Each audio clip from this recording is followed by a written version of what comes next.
This next example will be how to do an FMLA leave request by proxy as the timekeeper. Once again, we are at the timekeeper main menu, and we are going to go into select employees. We must first find the employee that we're putting the leave request in by proxy for. This example will be for our full-time GS employee. We first must indicate the employee by putting the check in front of their name. We then scroll to the bottom of Select Employees and click on Leave Requests. Regardless of whether it's an FMLA request or a sick leave request, it's extremely important that you always add a leave request.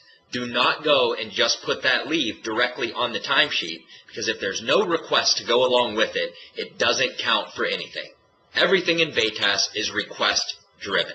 So we are going to add a leave request. Our leave type. We will use the drop-down box, which does not show on the video, but there is no need to memorize the codes any longer. They will always tell you what the code is right beside of the name. And for this example, we will do FMLA, leave without pay, birth or care of newborn. So that is the option that we select. For our start date, we're going to say that this is for Monday, April 25th. And the end date will also be Monday, April 25th. Our employee schedule is 7 to 4:30 on this particular day. So our start time, we can just type 7.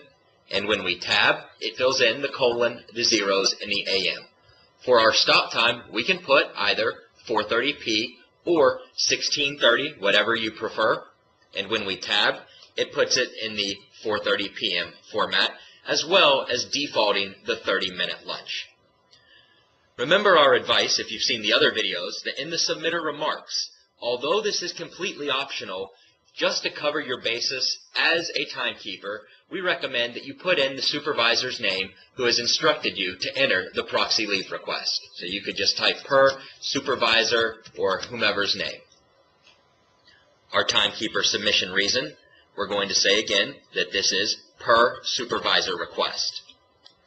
As we scroll down, because we are using FMLA, we must check the box under the Family and Medical Leave Act. And that box says, I hereby invoke my entitlement to family and medical leave for. We've already selected that it is for birth, adoption, or foster care, so you must select a reason. Once again, if you check the box to invoke the entitlement to family and medical leave, you must select a reason other than none. Once again, you would probably want to make sure that your supervisor has that FMLA paperwork and that the employee has actually been approved to participate in the FMLA program. Everything is good to go, so we scroll to the bottom and submit. Leave request successfully updated. We have our blue banner of success.